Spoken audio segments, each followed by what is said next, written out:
Hello, everybody, and welcome to today's Full Potential Show. I'm James Rick, and this is your number one non-boring source for personal development. Today on the line, we have Vaughn Ripley. He is a speaker and author of Survivor, One Man's Battle with HIV, Hemophilia, and Hepatitis C. Vaughn is the longest living HIV positive person on the planet with blood. It was started with a blood transfusion during the 80s. Today, he's going to share his story of survival and what made the difference.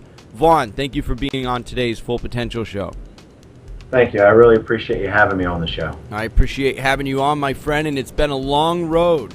Talk to me about where it started. Back in the 80s, you had to get a blood transfusion. Is that from this hemophilia, which is like a blood disease, right? Yeah, exactly, James. Basically what happens is with hemophilia, I am limited. I have a deficiency of what's called factor VIII. It's a part of the blood that does the coagulation. Essentially what, helps you to heal when you bruise. And I don't have very much of that factor in my body. So, back in the 50s, they invented this plasma product that started saving the lives of hemophiliacs. And it was actually pretty amazing. I mean, it's a really huge breakthrough in the medical community. Unfortunately, what happened is because it literally takes the donation of thousands of people to make a blood product that can coagulate my blood for just one incident, you start dealing with things, like the viruses that can be in blood. And obviously another thing besides HIV, which was a horrible thing to happen to the hemophiliacs, and plenty of people in the community that were having operations or surgeries during that time too. But we also had hepatitis C and a bunch of other, blood-borne illnesses that were transferred until the late 80s when they started figuring this stuff out and actually were able to, stop having the problems that we had with the blood products. Okay, so it was just an unfortunate time. It was a new, almost experimental, you could say, type of approach to dealing with this issue. And unfortunately, during that experimental period, you were infected with HIV. Yeah, that's correct. Basically, we don't know which transfusion it was, but I got a lot of transfusions. In the 80s, I was a teenager. Okay. And so obviously I went through a lot of things, did the normal things that kids did that I probably shouldn't have been doing as a hemophiliac, like riding a skateboard or a BMX bike and, playing murder the man with the ball and all of these different things around the neighborhood. And so consequently, I had a lot of bleeding issues and I ended up in the hospital a lot getting these blood products. Little known to me and my parents for that matter, there was a lot of side effects that were associated with that. All right, so talk to me, what happened after this? I know that it probably didn't hit right at first in terms of the real issues, but after this went on and you realized that you were infected and now you've got to start dealing with this, and really what made the difference between those who were infected and have long since passed and you being one of the longest living HIV positive people on the planet? Okay, well, I guess to start off, it was a little bit of a struggle because I was 19 when I found out. And my family doctor called me in and my parents to tell me. And he essentially told me that I had fewer than 2 years to live. And so, as a teenager, that was a very tough thing to handle. And one thing that also really disappointed me about it, maybe something that I could convey to your listeners, is the doctor, the whole time that he was telling me and my family this, he was looking down at the floor at his shoes. So, and I'm a look you in the eyes kind of guy, for one thing. And if I'm telling some kid that he's dying, I definitely want to, face him and face it together with him, give him some support. So just right off the bat, starting out, it was like pretty tough for me. And then you're right, it did take a little bit of time for it really to sink in. At the time, I kind of just let it slide by. I was like, wow, I just got told I don't have more than 2 years to live. So this was a very tough thing for me. But then it did kind of, the time went a little bit, and unfortunately I fell into some really bad habits. I started drinking and doing some drugs, and I think for one thing that was because it was a support system for me. It was a crutch to climb into the bottle, if you will, or do some of the other drugs, alter my mind and my state of mind and my thought process, get me away from worrying about dying and how horrible life was going to be at the end too, because back then, it was like, well, you're going to die of some horrible, disease where you're lying in bed and wasting away. You're going to lose 60 pounds before you die, and you're just going to wither away, and you're going to die in pain. So, to be that's not an easy picture to digest as as a young adult. And it really isn't it? And so also you probably didn't think about consequences long term because you don't have that much time to live. Yeah, not at all. If anything, now I was this wild and crazy guy that really didn't care about that stuff. It was like, well, I'm dying, so who cares? And so unfortunately, I kept that mindset for about a year and a half, and it was pretty detrimental. Intense. Yeah, and it definitely beat me up. But the cool thing is, after about a year and a half to 2 years, I literally woke up one day and said, man, I'm still here. The doctor said I'd already be gone, and I've been doing all these drugs and damaging my life. What am I doing? Am I going to continue like this for the remainder of my time, or am I actually going to pick myself up by my bootstraps and do something? All right, so I want to point out, so there, you became aware of a condition you weren't happy with, and then you made a decision to change it. And I think that's applicable to any situation. You have to first become aware of a condition you're not happy with, and then make a decision. You have to decide that you're going to make things better. Yeah, and that's the thing that I think a lot of us, it's easy to fall into that pattern of thinking, well, it's not my decision. But you're absolutely right. That's exactly what it was. I was in a landslide and a tailspin, and instead what I did was I decided, like you just said, to make a better life for myself. And once I made that decision, it was actually a pretty big relief. Now I knew I had some goals in mind. I had a set direction to go, and I felt empowered, almost relieved to have gotten that part out of the way. And then it was just a matter of, well, what do you got to do? Okay, well, checkbox one was stop doing the drugs. That's a huge problem there. Obviously, that's going to destroy my life in and of itself.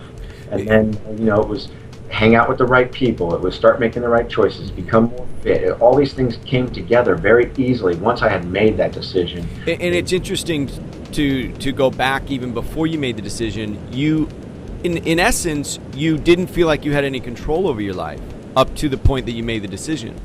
And so that's the point when you're really most unhappy. I don't have any control. I'm dying. There's nothing I can do. I'm just acting out in all these crazy ways.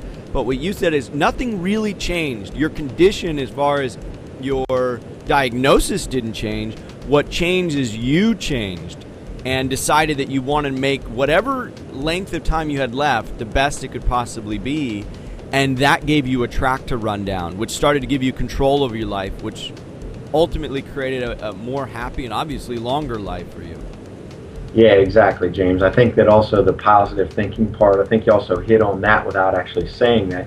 But exactly, that extended my life in and of itself.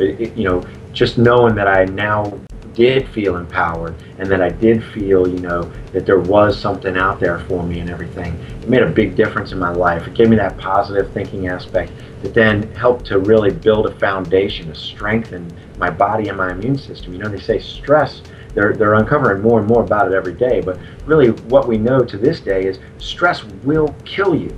And I was under a huge amount of stress initially by thinking, I'm dying, and just focusing on the negative and the dark side of all of this.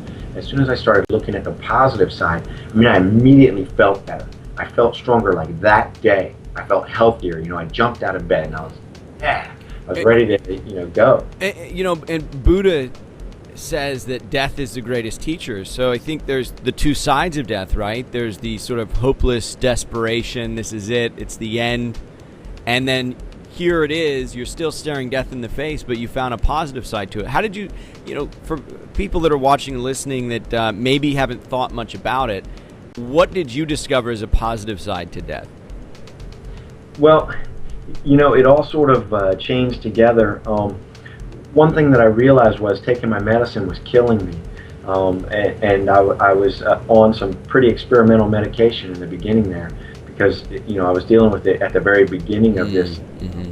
So I took 22 pills. And during that time, every pill that I was taking, I would incant to myself, I'm taking this because I'm dying. You know what I mean? So I was incanting to myself on a daily basis, 22 times a day with each pill that I took. that I was dying, and there was no question about it. As soon as I turned that around and started doing positive things and positive thinkings about, well, actually, I'm taking this medicine because it's going to enhance my life. It's going to prolong my life. As soon as I started taking a more positive take on it, my CD4 counts went up through the ceiling, actually. My blood became undetectable, and I haven't had any problems since then. And that's been, 20 years that I've been doing this. I've been fighting the virus for at least 26 years. Wow. And maybe longer, but for 20 years I've been healthy as a horse and not run into any problems, and I attribute all of that to my positive mental outlook. They're uncovering more and more about that too on a regular basis, and I think I'm afraid that a lot of us overlook that aspect of life, is that your brain is just so powerful. We think about our hands because that's something I can grab right now and put my hands around. We think about the strength in our back and in our chest and stuff like that, but really the strongest power that we have available to us, the strongest thing on the planet as far as I'm concerned, is the human mind, and the power that it can generate, and it has the power to kill us, and it also has the power to save us. Mm-hmm. And so now, what are the conditions like now? I mean, as far as this has been going on for 26 years. I mean, it's just extraordinary that it's not only been managed, but that you've had a full life in spite of it. Are you still taking medications? What are the what symptoms do you have now as a result of this? Are they? Is it start? You said 20 years you were healthy as a horse. Are you starting to see signs of the condition wearing on you, or what is the condition now? Okay, no, not at all, really. The only things that I have that are showing up are side effects from the medicine that I'm taking. It's the daily battles with things like diarrhea and rashes and all of these different problems, sensitive eyes. But none of it is HIV related. It's all related to the medication that I'm on. It's all related to these. They're essentially poisons because they're poisoning the virus as well. So you basically just take your body to its limits of being able to handle these things. So you have to deal with side effects. And I figure, it's that combined with my outlook and as much stress-free living as I can do, staying fit and eating right. Counterbalance it. Yeah, I think that what happens is, I get the best that I can out of it. It's basically prolonging me. The way I see it, I'm going to live essentially a normal life up to 88 years old, and I don't really worry about it at all. I'm actually pretty excited about living a long life. Well, Vaughn, you certainly come across as a vibrant human being. One of the things that come along with the responsibility of thinking about death on a regular basis or confronting it is that you start to weigh life more. You start to value it more. You start to appreciate the people and the things around you more. Is there any final thoughts on the perspective or outlook that you now have on life that maybe you wouldn't have had if you didn't have this condition over the last 26 or so years, that really is a perspective that only you can have being in this place that you've been for so long? Yeah. What's really neat, James, is I get from a lot of folks like, oh, I'm sorry, or gosh, it's terrible that you've had to deal with this. And the funny thing is, a lot of times what I'll say to folks is, I feel lucky. The exact opposite of what they're saying. Like, don't say you feel bad for me. I'm actually I literally feel like one of the luckiest people on the planet, that I'm able to sit here with you and be able to share my story with you and everything. And when 30 million other people are dead because of this virus, and I'm here. So if I was going to convey one powerful message to folks, I think that they should understand that life is a gift, and stop taking it for advantage. It's taking advantage of that gift. This is something that you have to grab a hold of, like the old saying of take the bull by the horns. Life is not something that you should take for granted. Yeah. Life is something magical and special, and it's a gift. Every day we wake up, it really is. It's a gift that we wake up into this life, and if we really start to weigh the alternative, physical death, maybe not, soul death or anything, depending on what you believe about that. But what we know right now is that we're here and that this experience is temporary, and you've had the advantage, I think, And you look at it this way too, which is extraordinary, of being able to look at that daily and say, what am I going to do to live today? Because death is right around the corner. Vaughn, where can people learn more about you, the work you're doing, and also pick up a copy of your book, Survivor, One Man's Battle with HIV, Hemophilia, and Hepatitis C? The best place to find me is through my website, which is vaughnripley.com. Okay. And it's VAUGHNRIPLEY. Okay, that's VaughnRipley.com, VAUGHNRIPLEY.com. Vaughn, it's been a privilege having you on the show, and I'm so glad to have you on, and I wish you much longer and much success in your life and in your speaking career. Hey, thanks, James. I really appreciate it. It was awesome talking to you. Thanks for the opportunity. Thank you so much. Take care, Vaughn. All right. Bye-bye. And everybody who's watching and listening right now, be sure and like and subscribe to the Full Potential Show so you can get more great insights from individuals like Vaughn and freebies you'll only find right here on the Full Potential Show. Thanks again, Vaughn. Take care. Well, that concludes this week's episode of the Full Potential Show, your number one non-boring source for personal development. I'm James Rick, and if you want to get more positive programming for your brain absolutely free on a weekly basis, just visit fullpotential.com. If you like the Full Potential Show, you're going to love the Full Potential Club. What would you like most as a Full Potential Club member? Be 2 to 3 times more productive? Do what you're passionate about? Have more energy? Reduce your work hours? Travel the world? Enjoy an amazing lifestyle on a frugal budget? What if you could do them all? James Rick has been there and done it in ways that few people have. For anyone serious about taking their life or business to the next level, you know you've got to do more than just watch. You've got to do. Join James Rick and other like-minded people for an incredible $10 a month at fullpotential.com/club. Be educated. Be empowered. Be the best version of you. fullpotential.com/club.